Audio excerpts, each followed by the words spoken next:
But first, footage has emerged of security guards at the famous central London department store Fortnum and Mason apprehending shoplifters who are suspected of being part of a sophisticated migrant crime gang. Take a look.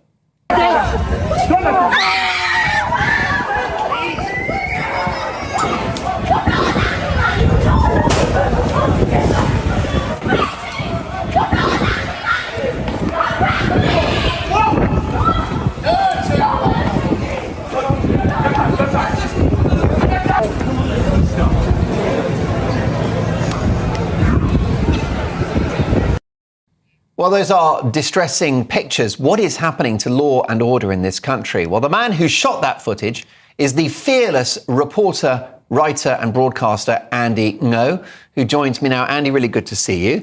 Thank you. You were in central London. Fortnum and Mason is a very upmarket department store, isn't it? You were going about your day, and then what happened?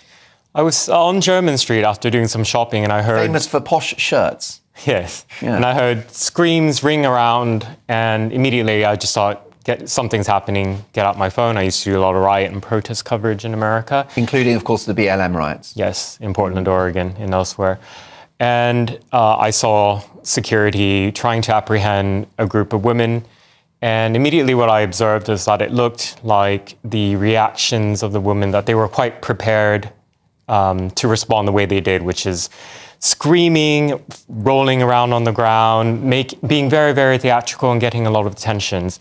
The department store actually had enough resources to eventually get the group of suspects, which unfortunately among them included a teenage girl and a very young child, to detain them.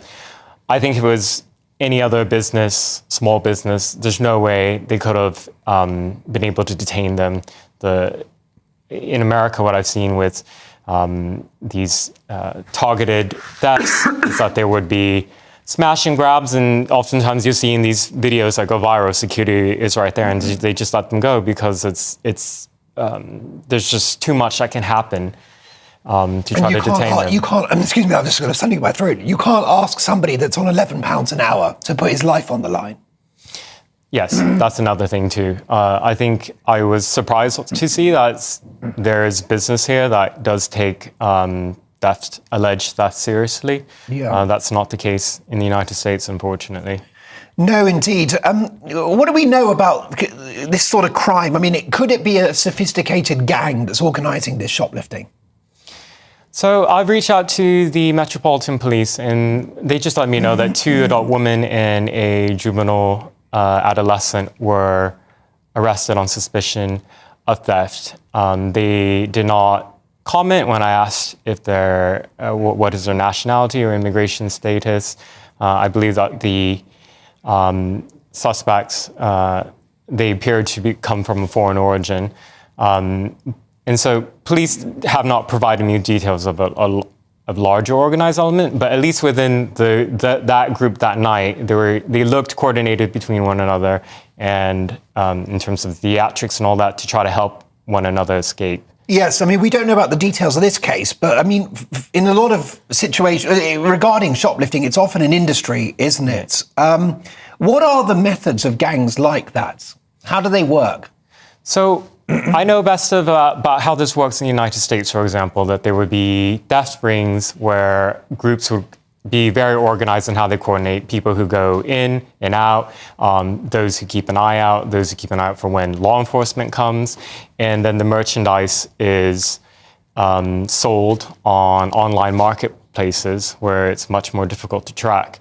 And I suspect, based on, one of the things that I saw in the replies in the video that I recorded that went really viral is that people seemed surprised that there was a security response because a lot of people have become kind of resigned that theft and petty crime is just part and parcel of life in Britain today in cities. Well, indeed. Why have Western societies begun to tolerate crimes like shoplifting?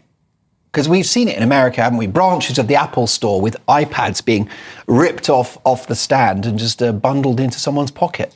In the United States, there's an ideological element to the excusing of looting and theft and shoplifting, particularly from the left.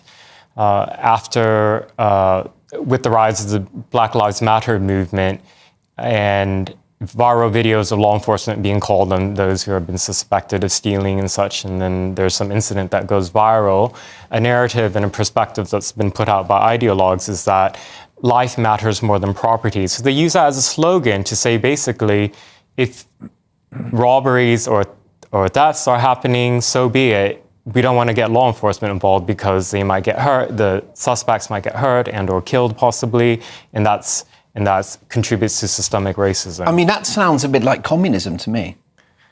One could view it that way. It's going in that direction. What's happening in the West? I mean, what's happened to our values? What's happened to the rule of law? Why are things going so wrong? Well, there's a lot of disorder in society right now, and I think with law, well, in my view, in this country, a lot of law enforcement resources are spent focused on speech-related things, online things that... Something you said on Facebook or X. Yes, in investigations in people getting detained or questioned, that takes up resources away from all these other crimes that are actually happening. Law enforcement, but also, I mean, is it, the UK, America, is it sort of progressive leftism? This is terrible sort of woke ideology, which has affected, our public institutions and even corporations now. Is that what's going on? That's part of it, in my opinion. I think you can see it in your law enforcement agencies that there is perhaps an argument that there's an ideological capture. Yeah. Will we ever reclaim sort of Western values and Western, rule of law and all the rest of it? Or is it gone forever now? Have we got to get used to people just, shoplifting and getting away with it and public disorder? Is this the shape of things to come? I think if people continue to view it as something that's normalized, I'll point to America as like an example of what you don't want to go down, then people would just accept it as life. You can give us a sense of how bad things are in cities like Los Angeles and San Francisco. I mean, tell me about San Francisco, which used to be one of the most beautiful cities in the world. Now what goes on there? Well, on some of the luxury high streets in San Francisco and Los Angeles, the luxury designer brands are the ones that are being brazenly targeted in the middle of the day. A car's waiting already on the street. A group comes out, smashes and grabs, and gets in the vehicle and leaves, and they get away with it. Yeah, and I mean, aren't people camping on the street, defecating on the pavement, open drug abuse? That is an unfortunate reality to many Democrat-run cities in America. Crumbs. Well, listen, Andy, more power to you because the work you do as a citizen journalist and broadcaster is critical. How can people follow you online and find out more about your work? My X account is at Mr. Andy NGO. All right. Well, listen, keep up the good work and look forward to catching up soon. There we are. A sobering but important conversation. I think you agree. Thank you to Andy. No.